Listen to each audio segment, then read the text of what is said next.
Bueno, bueno, chicos, vamos a iniciar hoy con la historia de Juan el Bautista. Este personaje corresponde al Nuevo Testamento. Recuerden que veníamos estudiando lo que era la historia de la salvación y cada vez más nos estamos acercando a la historia de nuestro gran Salvador. Juan el Bautista fue primo de Jesús.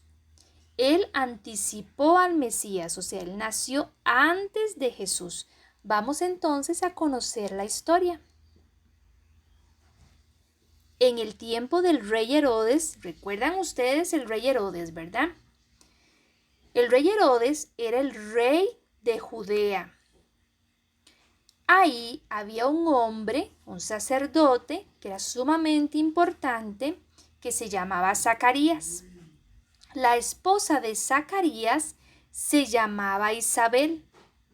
Zacarías e Isabel eran personas muy buenas y vivían de acuerdo a los mandamientos de Dios. Ya nosotros sabemos muy bien cuáles son los mandamientos de Dios porque los estudiamos la lección anterior en Moisés.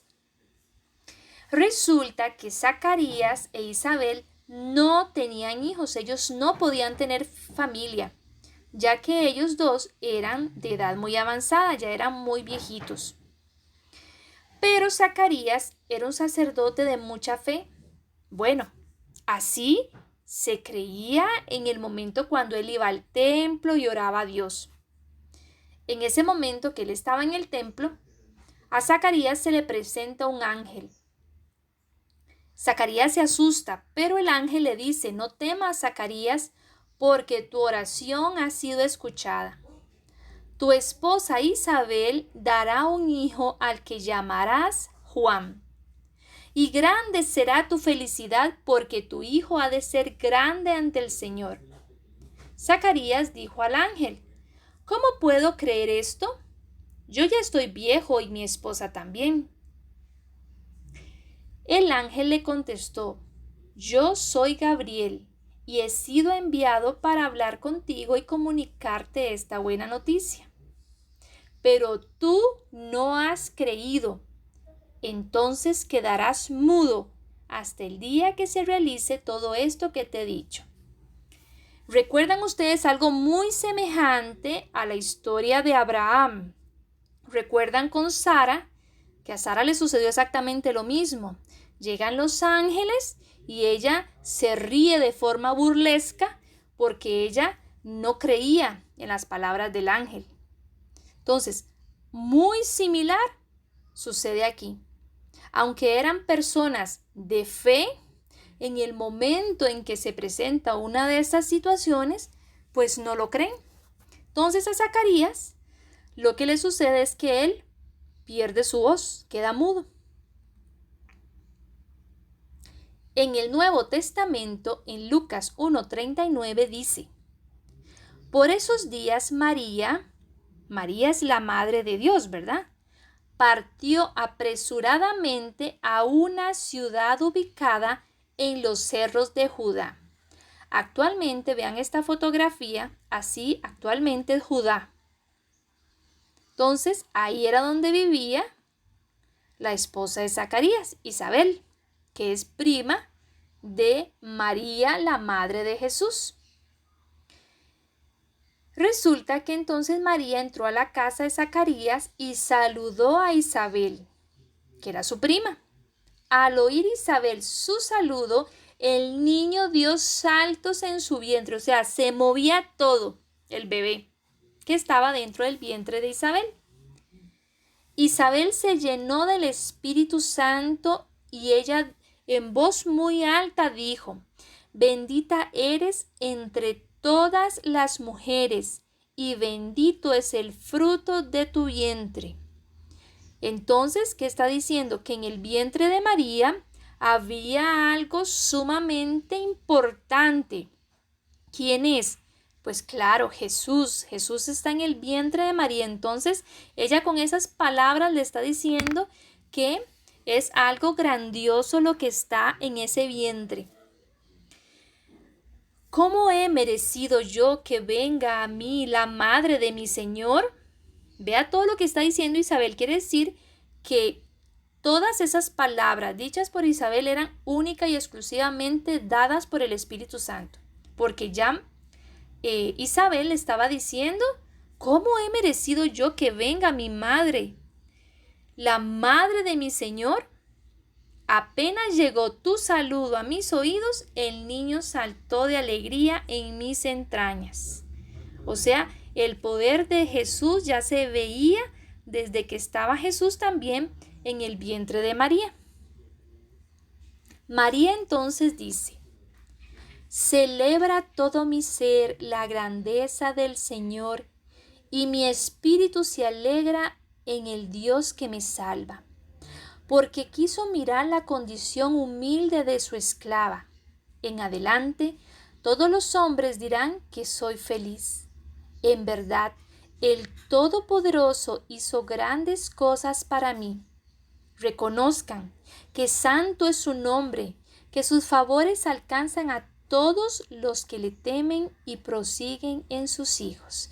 Quiere decir que igualmente, con las palabras del Espíritu Santo le está diciendo que lo que ella tiene en su vientre es santo y que todos los favores que se pidan en su nombre se alcanzarán, y no solo lo alcanzará la persona que lo dice, sino que lo alcanzarán todos los hijos, o sea, de generación en generación, todos aquellos que respeten sus mandatos. Y ya lo sabemos porque los estudiamos en Moisés, y ustedes todavía quedaron impactados y quedaron emocionados, entonces siguieron leyendo todavía más.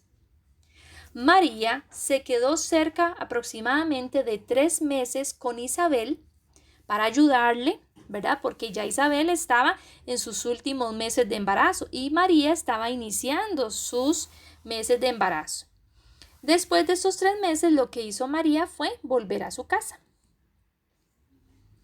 Cuando a Isabel le llegó el día de dar a luz, querían ponerle por nombre Zacarías, porque recuerden que la tradición es que los hijos se llamaban igual que el padre, ¿verdad? Y como era primogénito, ya ustedes saben que es primogénito, también lo vimos en la historia de Moisés, pues entonces obviamente así se llamaría el niño, igual que su padre, Zacarías. Pero la madre dijo, no se va a llamar Zacarías, se llamará Juan. Las demás personas que le acompañaban, ahí lo vemos en la imagen, le dijeron que cómo era posible, o sea, que estaba rompiendo totalmente la tradición, porque en la familia ninguno llevaba el nombre de Juan. Recuerden que en ese periodo de la historia, el padre, ¿verdad?, era el que tenía la autoridad y la decisión. Entonces, las demás personas le preguntan con señas a Zacarías que cómo querían que se llamara el hijo, el niño que había nacido. Recuerden que Zacarías no hablaba, por eso le hacían señas. Entonces, Zacarías pide una tablita, que en ese tiempo se usaban como las tablitas. Y recuerden que cuando el ángel habló con Zacarías en el templo, ya el ángel le había dado un nombre. Entonces, Zacarías escribió Juan. Resulta que en ese momento Zacarías empezó de nuevo a hablar. Y a partir de ese momento Zacarías no solo hablaba, Zacarías hace un cántico de alabanza que está en Lucas 1 y va del 67 al 79. Es un cántico precioso para que ustedes lo lean en familia. Juan comenzaba a crecer, no solo en físico, sino en su espíritu. Y su espíritu cada vez se fortalecía más. Juan empezó a predicar, o sea, él iba a las montañas, él iba al desierto y le decía a todas las personas que cambiaran su forma de vivir, que por favor fueran diferentes y que eso haría que se perdonaran sus pecados. Y él usó una frase que queda en las Sagradas Escrituras: ya llega el hacha a la raíz de los árboles. Todo árbol que no dé fruto va a ser cortado y echado al fuego. Y este tipo de mensaje lo vamos a ver muy común en el Nuevo Testamento. ¿verdad? El árbol que no dé frutos, la rama que no dé frutos, la vid que no dé fruto, ¿verdad? ¿Por qué? Porque nosotros tenemos que con nuestros talentos y nuestras habilidades dar frutos. Vean que ahora, con todo esto de la pandemia y la cuarentena, las personas que tenían grandes trabajos, muchos se quedaron sin trabajo. Pero ¿qué ha pasado? Que ellos han descubierto que tienen habilidades artesanales, culinarias, entonces hacen pan, hacen galletas, hacen queques, hacen cupcake, hacen una serie de cosas para vender. Hicieron cuenta que tienen un gran talento. Entonces las crisis, esos periodos oscuros en que no sabemos qué hacer porque nos sentimos frustrados, pues bueno, nos ayudan a descubrir que tenemos una serie de talentos que nos dio Dios. Entonces, esto nos ha hecho capaz de salir adelante. Entonces, esto es lo que dice. El que no dé fruto va a ser cortado. Pues bien, ese es el momento en que nosotros podemos demostrar qué habilidades tenemos. Y nosotros como los niños, ¿qué habilidades tienen? Bueno, son tolerantes, han aprendido a ser resilientes, a aprender un montón de técnicas, a aprender a usar la computadora, han echado frutos, un montón de frutos que no conocían y se dieron cuenta de lo importantes que son y de todos los talentos que tienen. Pues bien, Juan él sigue predicando. Entonces la gente le preguntaba, ¿qué debemos hacer? ¿Qué debemos hacer para ser buenos? ¿Qué debemos hacer para que se nos perdonen nuestros pecados? Entonces Juan al pueblo le decía, bueno, el que tenga 2 capas de una al que no tiene, y quien tenga que comer haga lo mismo. Vean, imagínense cuántos millones de años tiene, cuántos miles de años tienen estas palabras tan importantes.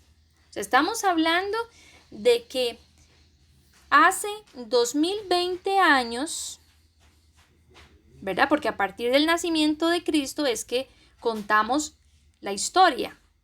Entonces, vamos a echar un poquito más antes del 2020, ¿verdad? Porque Juan es de antitos. Entonces quiere decir que cuántos miles de años han pasado y podemos hacer uso de todo esto que está en las Sagradas Escrituras. Dice que el que tenga 2 cosas que las comparta. Estamos a tiempo, en este momento que estamos pasando de pandemia, bueno, pues podemos tomar en práctica estas palabras. Si usted tiene, puede compartir con una persona que sabemos en el barrio que está enferma. Hay muchas personas que tienen COVID en este momento y no solo uno, todos los de la familia lo tienen, lo padecen y no pueden salir a comprar. Pues bueno, parte de la caridad es mandar un Uber con una comida, en las posibilidades de compartir con el hermano. Mi hermanito tal vez partió la galleta a la mitad, bueno, yo le doy un pedacito. Ese es el momento en que si hay personas con frío, bueno, le damos una sueta que tengamos, una cobija que tengamos. Ese es el momento de nosotros poner en práctica las Sagradas Escrituras y queda apenitas. Los cobradores de impuestos también le preguntan a Juan, ¿qué pueden hacer? Entonces Juan le dice, pues no cobren más de lo debido. O sea, no se puede robar, ¿verdad? No tenemos que abusar de las demás personas. ¿Por qué? Porque todos ahora pues estamos viendo en cómo ahorrar, en cómo cobrar lo que es, porque las personas ahora pues más bien tienen necesidad. Entonces es más bien, sí, hay que pagar porque es un deber como ciudadanos. Pero eso no quiere decir que se nos vayan a imponer otras cosas a propósito y de mala forma. Los soldados también le preguntaban, bueno, ¿y cómo nosotros podemos cambiar? Entonces Juan le dice, pues no abusen de la gente, no hagan denuncias falsas y estén contentos con lo que se les paga. Pues ahora igual nosotros tenemos trabajito, gracias a Dios, hay que agradecer por ese trabajito que tenemos. A las denuncias falsas en los 10 mandamientos que tenemos de las reglas y las leyes sagradas, pues igual no tenemos que mentir, no tenemos que decir cosas que no son, no tenemos que meter en problemas a otras personas, tenemos que ser rectos con lo que hacemos y con lo que decimos. La gente, como Juan tenía esa capacidad y se daban cuenta que de verdad lo que él hacía y lo que él decía era única y exclusivamente obra de Dios. Entonces la gente comenzó a confundirse si de verdad Juan sería el Salvador que se venía viendo o escuchando desde hacía muchos años. Recuerden que nosotros cuando estábamos viendo la historia de la salvación, desde Abraham y más atrás ya venía que iba a haber un Salvador. Entonces, en este periodo, pues la gente creía que Juan era el Salvador. Pero Juan le dice a la gente: yo los bautizo con agua, pero ya viene el que es más poderoso que yo, al que no soy digno de soltarle los cordones de sus zapatos. Y él los bautizará en el Espíritu Santo y en el fuego. Bueno, ustedes saben que ustedes han sido bautizados. ¿Y qué es eso? En su alma, en su cuerpo, ha ingresado el Espíritu Santo, ¿verdad? Entonces, Juan en ese momento, el signo del agua, pero era parte de su tradición. Pero el poder realmente de que a cada persona fuera bautizada con el Espíritu Santo era el que venía. ¿Y quién era? Pues su primo, Jesús. Resulta que ya Juan era sumamente, pues como popular, digámoslo así, y todo el mundo lo seguía. Entonces el rey Herodes no le gustaba como que Juan fuera tan poderoso. O sea, ya Juan estaba ganando, aunque Juan no le interesaba, porque él lo que hacía nada más era dar testimonio y dar el mensaje. Entonces el rey Herodes manda encarcelar a Juan. La esposa de Herodes tenía celos de Juan, ¿verdad? Igual que la hija de Herodes. Entonces, en una de las festividades, ellas le solicitan a Herodes que quieren la muerte de Juan. Y pues así es. Ese día de esa gran festividad, ese cumpleaños de la hija de Herodes, Juan muere, ¿verdad? Entonces, pues aquí terminaría la historia de Juan el Bautista, y lo que viene ahora sí es, ¿de quién estábamos hablando que era primo Juan? Pues claro, del Salvador. Entonces nos vamos aproximando a el nacimiento de Jesús y de todas sus obras maravillosas. Espero que hayan disfrutado mucho de esta historia y vean que la lección de hoy tiene un propósito muy grande. No solo es abrir la Biblia y ver, no. Vean que cuántos miles de años han pasado y todavía está esa historia para vivirla 2020 años después. Entonces tenemos una tarea muy grande como ciudadanos, como hermanos en la fe, y pongamos en práctica todo lo que Juan el Bautista nos dice.